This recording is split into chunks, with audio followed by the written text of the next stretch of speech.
दोस्तों, प्रतिपक्ष के नेता बने और ख़ास तौर से गोया एनडीए का भी प्रतिनिधित्व करते हुए राहुल गांधी की सियासत जिस तरह से साधी जा रही है और जिस तरह से उनके अंदाज को देखा जा रहा है, हमने दो उन्वानात पर बहस की थी।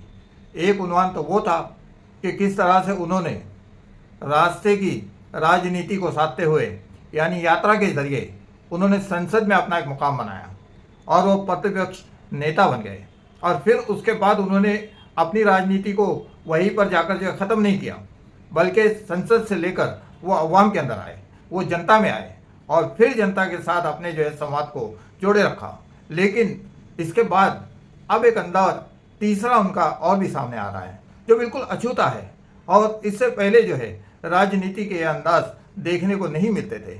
जैसे कि हम देख रहे हैं कि राहुल गांधी समाज के मुख्तलिफ तबकात को अपने कमरे में बुलाकर और उनकी समस्याओं को समझने की कोशिश कर रहे हैं।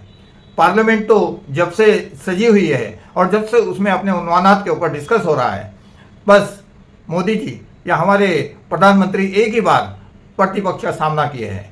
जब पहली बार संसद लगी और राष्ट्रपति के अभिभाषण के ऊपर जब उनको जवाब देना था, बस उसके बाद में निर्मला सीतारमन ने सरकार की जानिब से बजट पेश किया।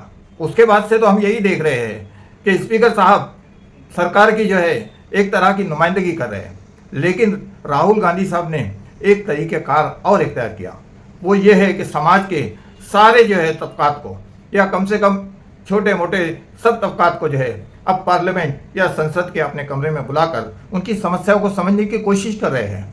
और साथ में न सिर्फ समझने की कोशिश कर रहे हैं बल्कि उनको इस बात से आश्वासित कर रहे हैं कि हम आपकी बात को संसद में उठाएंगे। जैसे कि किसानों से डिस्कस करते करते उन्होंने कहा कि हम आपकी बात को और आपके कर्जे माफ़ करने को और साथ ही साथ एमएसपी कानून को कानूनी दर्जा देने को जो है हम जो है संसद के अंदर बजट सत्र के अंदर जो है बयान करेंगे। और उसके बाद तो बड़ा अजीब सा मामला पिछले दिनों हमको देखने मिला। वो ये है कि राहुल गांधी ने न सिर्फ मछुआरों को बुलाया संसद के अंदर, बल्कि उन्होंने महिला ढोने वालों को भी अपने साथ बुलाया और उनसे भी मीटिंग करके उनकी समस्याओं को समझने की कोशिश की।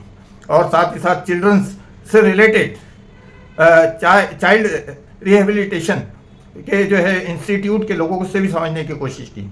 अब ये एक तीसरी राजनीति का अंदाज है। हम मुख्तलिफ पहलुओं को समझना इसलिए चाहते हैं कि ये भी तो अंदाज होता है राजनीति को साधने का। मुद्दों को जो है अवाम से उठाकर जो है और संसद तक ले जाया जाए और फिर उसके बाद में जो है संसद से फिर अवाम में जाकर संवाद बनाया जाए और फिर उसके बाद में जो है अवामी नुमाइंदों को गोया जो है फिर संसद में बुलाया जाए, जो कि किसी ने भी इससे पहले नहीं किया, लेकिन राहुल गांधी कर रहे हैं। तो हम जो है बार बार प्रतिपक्ष के इस नेता का जिक्र जो कर रहे हैं कि एक विचित्र सी जो है राजनीति है जिसको साधने की इस वक्त वो कोशिश कर रहे हैं और जिसमें एक हद तक वो कामयाब भी है। तो यहाँ पर हमको जो है ऐसी राजनीति को कम से कम समझने की ज़रूरत है ताकि हम भी जो है अपने अंदाज में कुछ बदलाव ला सकें, कुछ जो है रिवायती तर्ज की पॉलिटिक्स से हटकर कुछ नए ढंग के अंदाज में लोगों के सामने मुद्दों को किस किस अंदाज में उठाया जाए और किस किस अंदाज में फेस किया जाए और किस किस अंदाज में जो है जनता के मुद्दों को सॉल्व करने की कोशिश की जाए। ये एक समझने और सोचने जैसी बात है। शुक्रिया।